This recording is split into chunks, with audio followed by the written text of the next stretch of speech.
Hey guys, welcome back to my channel, and those who are new, welcome to my channel.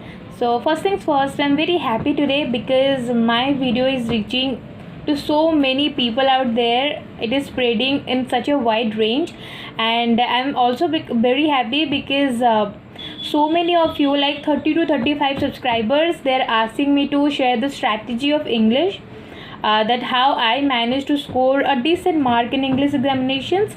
So here I am with the video, with the strategy video, to be very specific. So before that, let me tell you one thing. My channel just hit 555 subscribers. Just make it 1k guys, because I want that community post feature in this account. So please do it. 1000 subscriber करवा लो, बस उतना ही चाहिए. Okay, so coming back to the topic, so I'll be doing a complete strategy video that I follow to improve my English, because I know being a state board student is very difficult to do that, and I also belong from a state board. That is, my school name is Unit 9 Government Girls High School. So obviously it is, for me it was also very difficult, but I did some measures to improve my English. So I'll be just sharing all those things with you guys, because the point where we lag is the confidence, because though the people who belong from CBSE or ICSE, they are quite strong in English than us, because they use that English from the very beginning, from the very young age. They use that English in each and every sentence. They use the English thing that we don't do. That's why we lag. Otherwise, if we say, the spoken English is much more different than the written one, and here we want the written, right? So my point here is the grammar portion, and everything else is the same. It's just that they speak the English and we don't do that. So that's the point where we lag. So to overcome that, we need confidence. So I'll be just sharing all the strategy that I followed to improve my English. And one thing I would like to tell you guys, improving English is not a short-term process. Like we cannot tell that we can improve the English in 2 months, 3 months, 4 months. It's just like a long term. It's a long-term process. But here we'll be focusing on the things that will fetch us more marks in examinations. We'll be just doing that, right? So let's get started without wasting any time. Let's get started. सो चलिए शुरू करते हैं.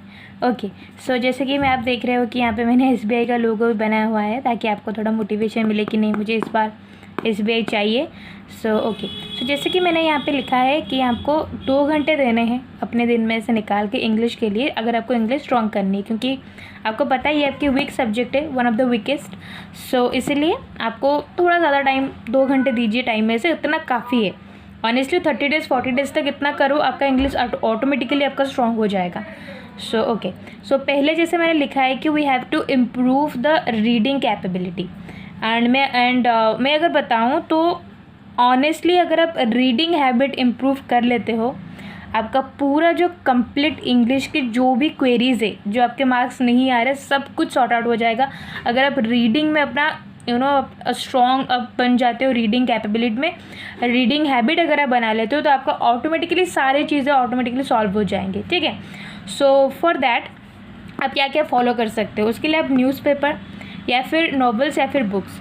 क्यों लिखा है? क्योंकि newspaper पढ़ना boring होता है. ऑनेस्टली मुझे बड़ा बोरिंग लगता है, तो इसीलिए ऐसा एक सब्जेक्ट चूज़ करो जो कि आपको इंटरेस्ट है. जैसे फॉर एग्जांपल आपको स्टोरी बुक्स पढ़ना अच्छा लगता है, या फिर आपको शॉर्ट स्टोरीज जो होते हैं उनको पढ़ना अच्छा लगता है, या फिर आप ई बुक्स जो पढ़ते हैं, मतलब कोई भी रैंडम स्टोरी, लव स्टोरी हो, कुछ भी हो, आप जो भी इंग्लिश आपको स्टोरीज़ अच्छी लगती है, या फिर आपको, जैसे मुझे तो थ्रिलर वाली स्टोरीज बड़ी पसंद है, तो जो भी आपको पसंद है वही पढ़ो. ठीक है. और उसमें से 10 अननोन वर्ड्स निकालो, एंड उसका जो मीनिंग है उसको गूगल करो. तो उसको याद रखने की कोशिश करो, लेकिन वो नहीं होगा जब तक आप रियल लाइफ में इम्प्लीमेंट नहीं करोगे, तब तक वर्ड्स आपको याद नहीं रहते हैं. क्या होगा, जैसे कि फॉर एग्जांपल द हिंदू में बहुत सारे वर्ड रिपीट करता रहता है, हिंदू वाले रिपीट करते रहते हैं. तो जब आप फॉर एग्जांपल आप कोई भी वर्ड पढ़ते हो, जब नेक्स्ट डे उसी वर्ड को देखोगे तो आपको रिकॉल होगा माइंड में कि नहीं, मैंने तो ये पढ़ा हुआ है. इसी हिसाब से धीरे धीरे करके आपको वर्ड्स याद रह जाते हैं. ठीक है. बहुत लोग वोकैब्स भी फॉलो करते हैं, जैसे कि वर्ड पावर मेड इजी, वो बुक भी आके पढ़ सकते हो for words, right.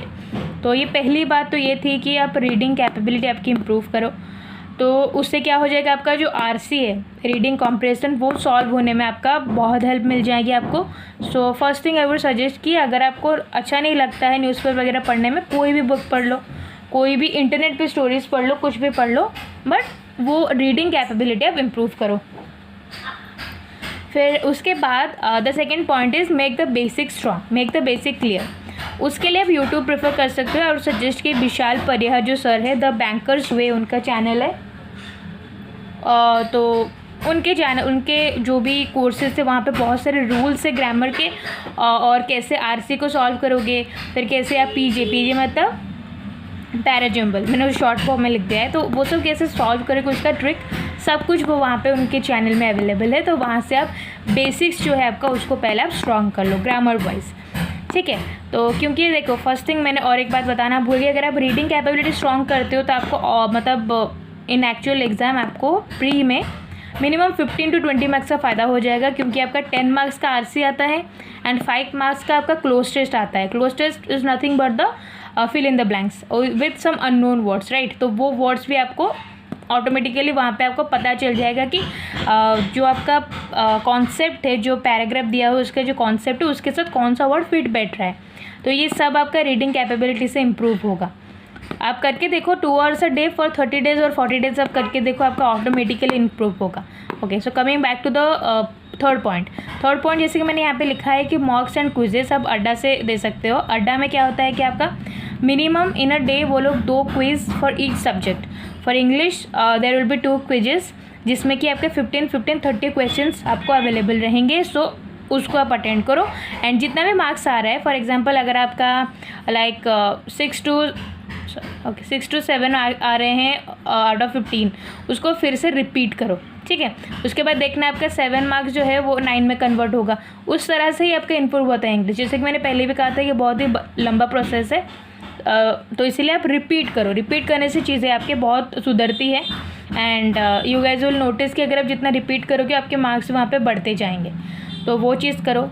4th cheese is collect idioms and PV मतलब फ्रेजिल वर्ब्स फ्रॉम गूगल, क्योंकि कितना बुक खरीदोगे, मैं तो कलेक्ट कर लेती हूँ, मेरे पास बहुत सारे हैं। आई वुड से कि आपको ईजिली 1500 तक के आपको ईडियम्स और फ्रेजिल वर्ब्स मिल जाएंगे। सो उसको डेली बेसिस में पढ़ो, याद नहीं रहेंगे लेकिन आप पढ़ते जाओ।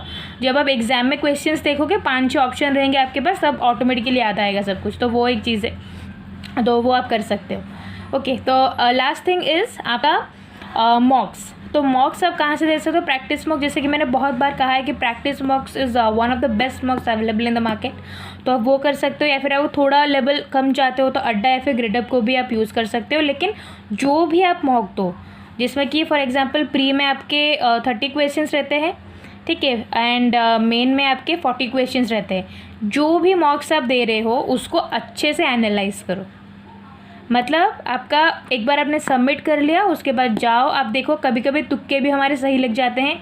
आपको जिस क्वेश्चन में भी डाउट था, या फिर हर एक क्वेश्चन मतलब फ्रॉम 1 नंबर टू 30th आपका जितने भी क्वेश्चन है सबको अच्छे से देखो, आपका कहाँ पे डाउट है और आपका कौन सा वाला आपको नहीं आ रहा था, वहाँ पे क्या सॉल्यूशन लिखा हुआ है, ये पूरा आप अच्छे से करो। तो क्या होगा ना, जब नेक्स्ट टाइम वो क्वेश्चन आएगा आपको याद रहेगा, मैंने ये गलत किया था लास्ट टाइम, इस बार मैं सही करूँगी या फिर सही करूँगा। So these are some of the points guys you should do to improve your English. तो कि एक्चुअली मैंने भी ये सब किया है, तभी जाके मेरा इंग्लिश थोड़ा थोड़ा इम्प्रूव हुआ है। मैं ये नहीं बोल रही कि मेरा बहुत अच्छा मार्क्स आ रहे हैं, but it's decent, it's manageable, right. तो आप ये सारी चीज़ें आप भी एक बार करके देखो। अगर आपका कुछ भी प्रॉब्लम होता है, just let me know in the comment section, I will definitely try to solve that. Okay, so yeah, thank you guys. So that is it for today guys. आशा करती हूँ कि आपको ये वीडियो बहुत अच्छा लगा होगा and please implement these things in your life and let me no अगर आपका इंग्लिश इससे बेहतर हो रहा है तो बहुत अच्छा है। Otherwise I would come up with any other kind of strategy. So please let me know in the comment section. और आपका कितना इम्प्रूवमेंट हुआ आप खुद ही देखिएगा, क्योंकि मेरा तो हुआ है ऑनेस्टली, बिकॉज लास्ट 2 सालों में मैंने बहुत इम्प्रूव किया है अपना इंग्लिश। सो इम्प्लीमेंट करो अपने लाइफ में कुछ नए चीज़ें, कुछ ज़्यादा टाइम दो इंग्लिश को, अपने आप ही सही हो जाएगा। Okay, so please subscribe to my channel and जैसे कि मैंने कहा कि 1K करवा लो जल्दी से जल्दी, तो please do it. Thank you so much for watching, thank you.